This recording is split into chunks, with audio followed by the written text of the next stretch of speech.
Ayy, look,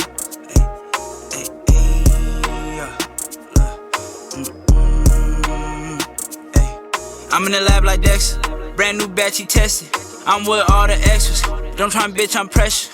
I'm the type to step on steppers, I'm the type to step on steppers. I'm the type to step on steppers, I'm the type to step on steppers. Big H, you missed it when we talked about the Niners, man. I want you to speak your piece a little bit. Obviously, your Seattle Seahawks are number one in the division now. We can't move off without you speaking your piece, man. Like I said, bro, since it started at the beginning of the season, the defense was always food. They're going to be food. They're going to be food. I can't wait to see them Thanksgiving because, man, it's going to be fun, especially with the way our defense is playing and how I feel like, this defense is going back to what it was when we had Sherm, Earl Thomas, Cam Chancellor, Michael Bennett in them. But, like, it's going to not reach that extent, but we're one of the best defenses in the league. And our offense can, some days is good, some days is bad, but when we need a clutch touchdown, Geno comes through. And I feel like those guys on the other side of the ball, they got some problems. Brock Purdy right now, these last couple of games, he's looking very iffy. I feel like he's not that confident. He's been forcing a lot of turnovers. It's good they got their bye week, let them settle down after these 3 losses in October. But everybody was gassing his team talking about there's some type of, they created the Avengers and they got all these type of people with him and everything. They're beatable. And when we see him Thanksgiving, we're gonna show y'all what we're gonna do to them. That's all I got. With what type of offense though? I'm actually very, very glad you brought that up. You just kind of talked about it for a couple of seconds and just swept it under the rug. We came into this season talking about you were expecting to have a top 5 offense. Even Abdi was on board with you on this. And offense been slow. It's showing here and there. I mean, we're going through 16. Why is that though? Why is it slow? Why has your offense been? We're going through 17 different type of O-line formations. We're moving guys from center to right tackle. We're moving guys from guard to center. We're moving guys from left guard to right tackle. And a lot of our key O-linemen are still hurt right now. We got a couple of them coming back real soon, but I feel like Geno has to be better though at some points of the game, especially in the red zone.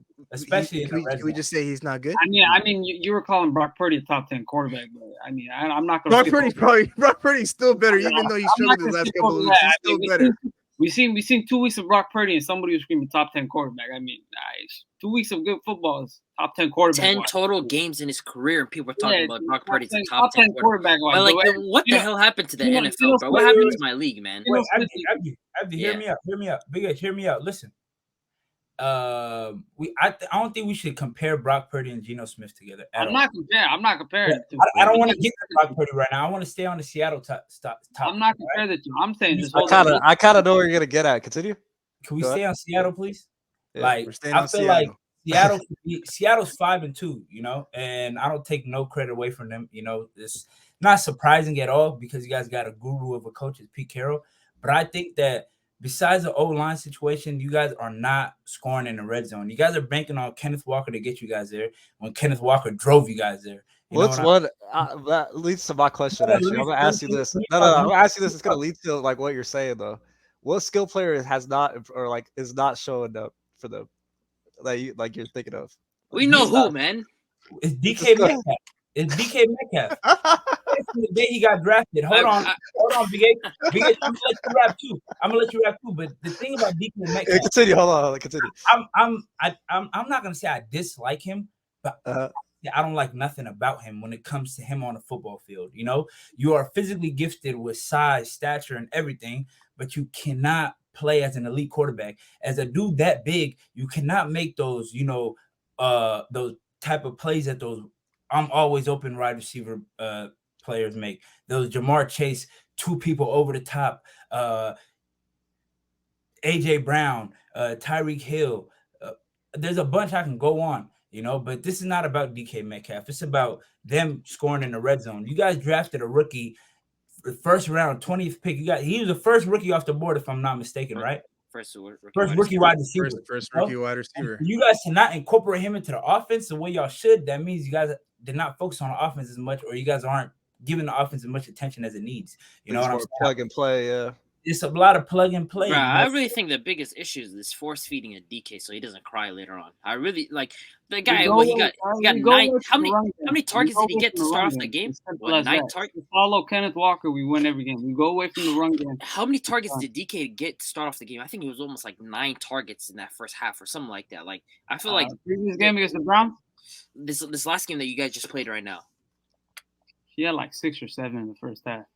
The guy was getting forced. Like I feel like I really truly believe this force feeding of DK is causing issues for the offense. I really think because it's in the back of the coach's, the Geno's mind and the coach's mind. Like, hey, we got to keep this guy satisfied, or he's gonna have another CTE rage moment. This guy's gonna start pushing people off across the field. Like, I really think DK, but he's too much of a diva wide receiver. Versus when I see Lockett, just consistent, gets the job done, doesn't complain.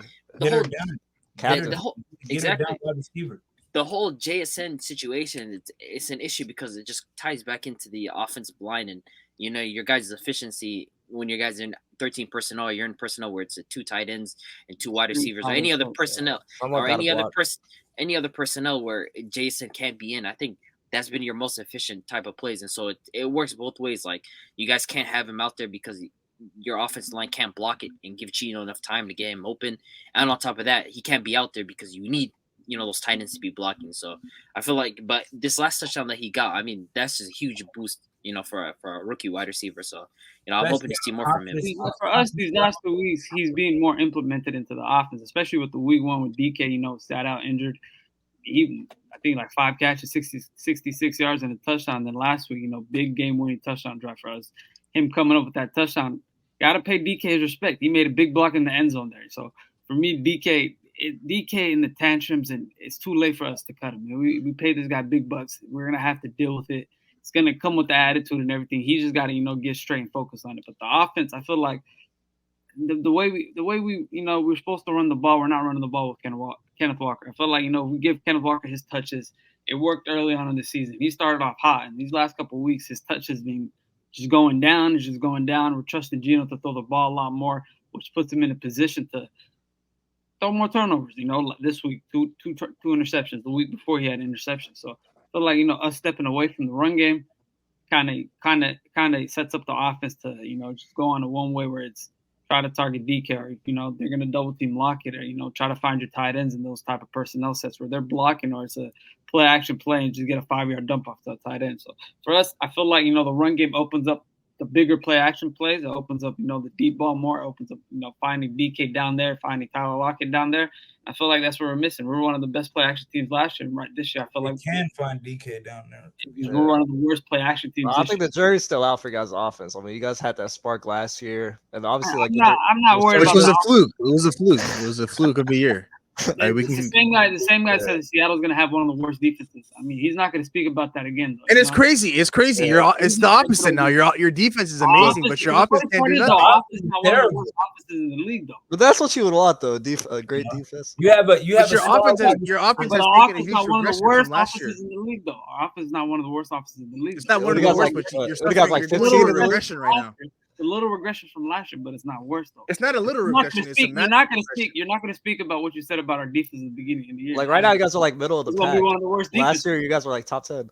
Yeah, your defense has stepped up massively. I give you guys credit on that. But coming into the season, you and Abdi were expecting this offense to be a top 5 offense in the league, arguably even competing for the best offense in the league. And that hasn't even shown yet. I wouldn't even consider you guys a top 10 offense right now. A top 15 offense. I think y'all like 17 right now or something. 100% be a top 15 offense. But you guys are probably once we get Abe Lucas back and Ethan Hayes back in the O-line set, we on roll. And that's going to be probably not the Ravens week, but the week before the Niners. And that's the thing is, you speak about Kenneth Walker and getting the run game going. Kenneth Walker is not a workhorse back. I don't know why you're expecting him to get at least 16, 18, 20, how you gonna tell me like he's Derrick Henry. That's not how it works. He's getting why is he picking up these knick-knack injuries if he's a workhorse back?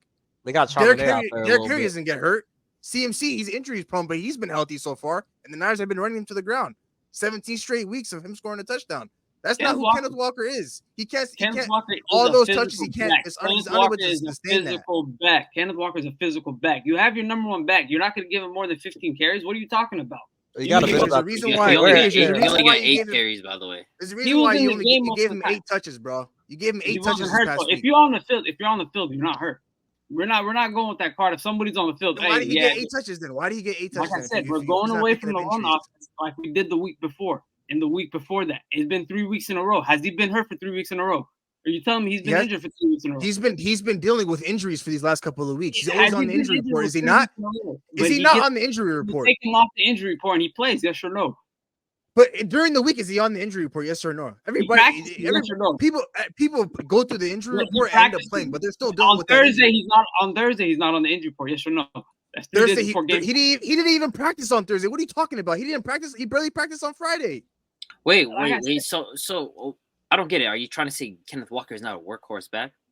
He's not. He's saying he's an every down back, but I disagree. So what we've seen from him last year, from what we've seen from him last year, we're saying he's not a workhorse back. Well, I mean, you guys are throwing Zach. We're talking about him right now. Kenneth Walker is 100% a workhorse back. He's not an every down back though. But listen, he's not just a workhorse back. He's the entire offense for them. Well, you know what I mean? When they try to pass in the red zone, you see what happens.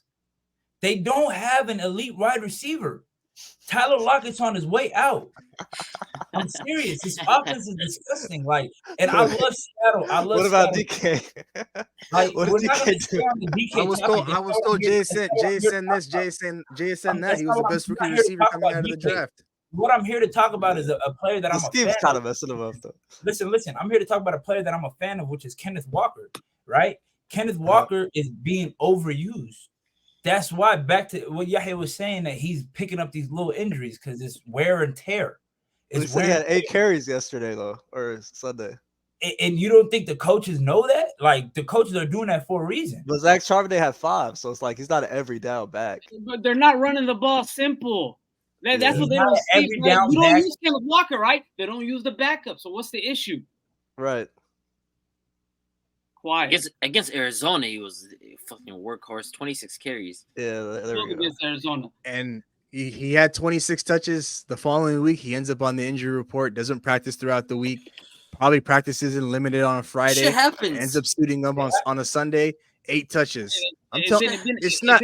These touches aren't sustainable. He's not able to go through the full season being a workhorse back. Nobody say give Kenneth Walker 20+ carries. Like that's like not even insane, like that's not even like Derrick Henry does that these days. But like Derrick Henry does that. Like, I think he can do 10. No, in terms of if you want to have an efficient offense, it doesn't make any sense to give your running back 20+ carries in this type of, especially in the modern day NFL. It just doesn't work that way. Giving your running back 20+ carries a game, that's just not a great way to build your offense. But a great way is at least giving him at least 15 carries though. At least giving him that much, at least allows you to establish the run. If you're not that guy that had 8 carries for 67 yards is injured. Hell no. But you know why they're giving him 20-something carries, right? Who, Derrick Henry? Who can they throw to?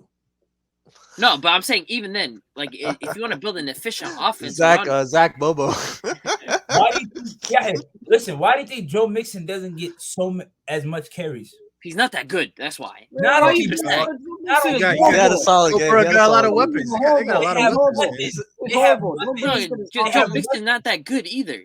Joe Mixon's not bad, but he's not great. He's mid. He's mid. That's a better way to describe him. They have weapons, you know. Yeah. Seattle is on their way to having weapons once JSN gets developed. You know, I have faith in him. I'm not counting him out yet. But they're not under center like running like an ice or like a I formation to Mixon though. It's more draws and then it opens the screen play to chase. They're not dependent on them. You still want to trick the defense into thinking you're going to swing that ball. You can't. But the thing is though, like you guys got to understand, like if these weapons are, you can utilize them when you establish the run. There has to be some level of threat on the ground. Like these play actions are built off of being able to run. If you don't run the football, they're not going to respect any play action. If I see your running back only had 5 carries, I'm not going to respect your play action because of what? He hasn't touched the ball all half. I don't care about that. If I see Kenneth Walker and you're going to run a play action, and I know he hasn't ran the ball more than 6 times in a game, I'm not respecting that. Joe Mixon, I think he had 13 carries this last game, 14 carries. I think he had like 84 all-purpose. That's establishing a level of run, you know, in this offense. Of course, they have unbelievable weapons in Chase and T. Higgins, but at some level, you got to establish the run, and that just doesn't exist with the Seattle Seahawks. This is how it is. The thing is, my problem isn't necessarily even with Kenneth Walker and whether or not he's a workhorse back. I don't think he's a workhorse back. My issue is with Geno Smith, the guy under center, the guy that Big Asian you were hyping up to start off the season, the guy that was supposed to lead this offense to a top 5 offense. LH is talking about they don't have the weapons, but the conversation was a little different from your guys' side. DK Metcalf, Tyler Lockett, and then you add JSN into the mix, the best rookie receiver coming out of the draft. We haven't seen any of that. He's blaming DK and the weapons. I've been blamed Geno on the O-line. That's the difference. We got away from that. You see what Joe Burrow did with his O-line when he was getting sacked 8 times a game. And we did blame the O-line for that. We didn't say Joe Burrow. We didn't blame Joe Burrow for that, did we? No, because he still gave the ball to his targets. He still gave the ball to his targets. I mean, he's walking around with Jamar Chase, bro. He was 1-3 those first 4 weeks when he was injured. Yes or no? We didn't blame him for any of that. They were 7-5 the year they went to the bowl. That's not because of his offensive line. No, it's because he's injured. That's not because of his offensive line. We're talking about this year. This year is for sure his cast. Nobody blamed. You're talking about Geno and his O-line. I'm talking about a team. Geno, what am I saying about Geno? I said Geno's been playing horrible. Wait, but Geno been that bad though? Let's be real. Like, has he been that bad? I don't think he's been that bad. Yeah, I think it's kind of over exaggerated. He's been pretty bad though. He's been bad. I think it's an overreaction. It's been the defense doing a great job. The defense really stepping up. Exactly. They're giving him a lot of chances, but I mean, yeah, you got to capitalize at the end of the day. But I don't think he's been that bad, though. I think he has a good arm, but I don't think he can read well. I don't think he can read defense as well. And that's just my it's a fair flack right there. But I'm not going to lie. Listen, man, Seattle, their defense is going to be one of those teams that have a defense that's going to, keep him in the games forever. Yeah, one thing's for certain, he's going to get the ball back a lot. So I'm not in no way I shouldn't be talking about anybody's offense because my offense is probably the worst in the NFL. But I'm a fan of football, and what I'm seeing is what I'm seeing, So, yeah. But big ups to Seattle, man. 5-2, running number 1 in their division, right? Running number 1 in the NFC West, is it? Yeah, that's correct. They are number 1 right now. Niners are on a bye week, and then Seattle. I'm not too sure who they play this week, but we got the right now they do hold that top spot. Record a new hit, then we making us a film. Wouldn't sign a deal if I got a couple mil. Been in the lab, now they throwing out deals. Me and now late, now that's overkill.